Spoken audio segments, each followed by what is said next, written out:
हम कोई गैर कानूनी फ़ैसला नहीं चाहते। अगर अदालतों के अहकामात को इस तरह हवा में उड़ाए जाएंगे तो अदालतों की कोई इज़्ज़त नहीं रहेगी। एक बंदे के ख़िलाफ़ पहले किसी पे पहले भी उसकी लाइफ पे अटैक हो चुके हैं और उस पर 180 केसेस बन चुके हैं। वो सारे सरकार ने बनवाए हो। उनको कुछ होता है तो ये एफिडेविट दे दें। सारी दुनिया कह रही है, दे तो सकते हैं ना जी। अस्सलाम वालेकुम नाज़रीन, मैं सरदार तैयब खान और आप देख रहे हैं GNN प्लस। नाज़रीन, इस वक्त मेरे साथ मौजूद है बैरिस्टर गौहर अली खान साहब।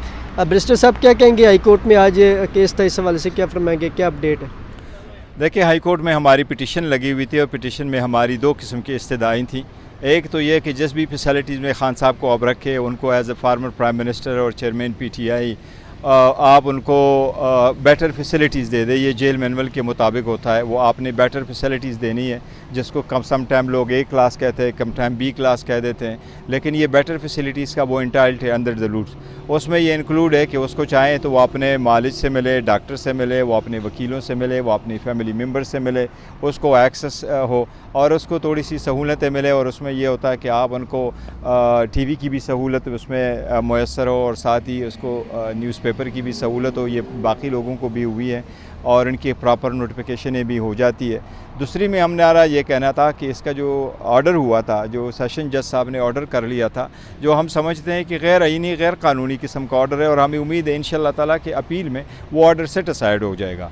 लेकिन फॉर नाउ वो एक कानून का एक ऑर्डर है, सेशन जज साहब का ऑर्डर है और उसके मुताबिक खान साहब को रखना था अडियाला जेल में, चूँकि वो इस्लामाबाद की जुरिस्डिक्शन में। इसलिए इस अदालत से हमारी इस्तदा थी कि आप उनको डायरेक्ट करें अथॉरिटीज़ को कि वो खान साहब को वहाँ से शिफ्ट करवा के अटक से वापस अडियाला जेल लेके आ जाएं, क्योंकि अडियाला जेल में अटक से बेटर फैसिलिटीज़ भी मौजूद है, एक्सेस भी अवेलेबल है और वो क्लास भी अवेलेबल है जिसका खान साहब इंटाइटल है। सर, ये भी खदशा ज़ाहिर किया जा रहा है चेयरमैन की जो एहलिया हैं उनकी जानब से कि उनको ज़हर भी दी जा सकती है, उनके ज़ाती मालिज को एक्सेस दी जाए, जबकि चीफ जस्टिस आमर फ़ारूक साहब ने भी ये कहा कि इस्तफ़सार से किया कि अगर कुछ भी हुआ तो फिर जेल सुपरिटेंडेंट इसके ज़िम्मेदार होंगे। आप क्या समझते हैं कि क्या ये खदशा मौजूद है जहर देने वाले का? देखो, खदशा तो हमेशा रहता है और एटलीस्ट अगर उनकी फैमिली एतराज़ करती है तो there is always a reason. दूसरी बात यह है कि एक बंदे के ख़िलाफ़ पहले किसी पे पहले भी उसकी लाइफ पे अटैक हो चुके हैं और उस पर 180 केसेस बन चुके हैं। वो सारे सरकार ने बनवाए हो और सरकार फिर अपने वजूहात बताए बग़ैर एक जेल से दूसरे जेल में लेके जाते हैं और ये भी इस वजह बताए बग़ैर कि क्यों ना मैं फ़ैमिली का और घर का खाना दे दूँ। तो फिर ऑब्वियसली ख़दशात तो होते हैं कि अगर मुझे एक्सेस अवेलेबल नहीं है, मुझे फूड और पानी का तक एक्सेस अवेलेबल नहीं है, तो देखो ना, ये कंसर्न अगर फैमिलीज़ की है तो मैं समझता हूँ द मिनिमम जो रिक्वायर्ड है वो अथॉरिटीज़ उनकी फैमिली को ऑन बोर्ड ले ले और उनके कंसर्न को दूर कर ले या ख़ुद उनके साथ मिलकर इकट्ठा कर ले, खाना घर से आ जाए और इनके डॉक्टर और जो भी बंदे वो उधर ही चेक कर ले कि खाना सही। हमारी ऑनरेबल कोर्ट से ये इस्तदा थी कि लीगल टीम को रोज़ाना की बुनियाद पर मिलने दिया जाए और फैमिली को, जैसा कि रूल मैनुअल में भी है, जेल मैनुअल में भी है कि फैमिली को एक हफ़्ते में 2 दफ़ा उनकी एक्सेस होती है, तो वो भी कानून के मुताबिक। हम कोई गैर कानूनी फ़ैसला नहीं चाहते, हम कोई गैर कानूनी फैसिलिटीज़ नहीं चाहते। जो कानून के मुताबिक, जेल रूल्स के मुताबिक वो फैसिलिटीज़ तो उनको देनी चाहिए। अरे भाई, अभी जज साहब ने भी कहा है कि 3 बंदों की लिस्ट वो सुपरिटेंडेंट जेल को देंगे और फिर वो 3 बंदे जो है वो 3 वकला लीगल टीम वो मिल सकेगी। आप क्या कहेंगे कि जेल सुपरिटेंडेंट की जानब से जो है वो मिलने नहीं दिया जा रहा? आपको कौन नहीं मिलने दिया जा रहा और कौन तौहीन कर रहा है बार बार अदालती फैसले? ये काम तो जेल हकाम का है कि जो अदालत हुक्म देती है उस पे इम्प्लीमेंट करे। अदालत का भी काम है कि अपने ऑर्डर्स को कंप्लाइंस करवाए।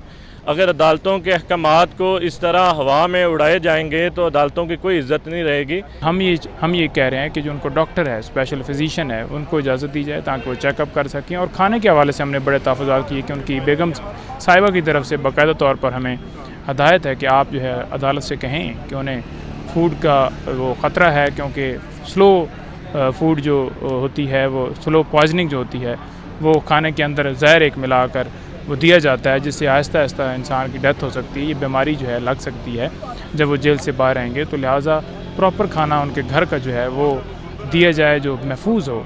ये नहीं हम कह रहे कि हम कोई बड़े कोफ्ते बना के भेजेंगे, वो बेशक उन्होंने ऑर्डर करना है कि दाल ही देनी है, लेकिन हम ये चाह रहे हैं कि हम अपने घर से उनको मुहैया करें। नहीं सब ये फरमा दीजिएगा, ये भी बार बार इस्तदा की गई कि उनके ज़ाती मालिज को उनको एक्सेस दिया जाए। जिस तरह सबका नवाज शरीफ को डॉक्टर को जो है वो एक्सेस थी, डॉक्टर अदनान वो वहाँ जाते थे, लेकिन जो चेयरमैन पीटीआई उनके ज़ाती मालिज को एक्सेस नहीं दी जा रही। जबकि जो जेल सुप्रिटेंडेंट की तरफ से जो वकला है तो वो कह रहे थे कि हमने 5 डॉक्टर दिए हुए हैं। फिर आखिर में आप लोगों ने ये भी कहा कि अगर उनको कुछ हुआ तो ये यहाँ ऑन होच कह दें कि हम उसकी ज़िम्मेदारी लेने के लिए तैयार हैं। इस पर चीफ जस्टिस ने भी कहा कि कुछ भी हो पर जेल सुप्रिटेंडेंट की जिम्मेदारी। इस पर क्या कहेंगे जो बड़ा आखिर में आप लोगों ने बड़ा संगीन मामला जी, उठाया? हमने कहा है कि अगर उनको कुछ होता है तो ये एफिडेविट दे दें कि ज़िम्मेदारी इनकी है। तो उन्होंने कहा कि बिल्कुल सुपरिटेंडेंट साहब की ज़िम्मेदारी अगर उनको कुछ होता है। आज उन्होंने क्लियर कह दिया। सर, ये फैमिली की तरफ से खदशा जाहिर किया जा रहा है कि चेयरमैन पीटीआई को खाने में सारी दुनिया कह रही है, दे तो सकते हैं ना जी। अब जब उन्होंने इतने बोगस मुकदमे बनाकर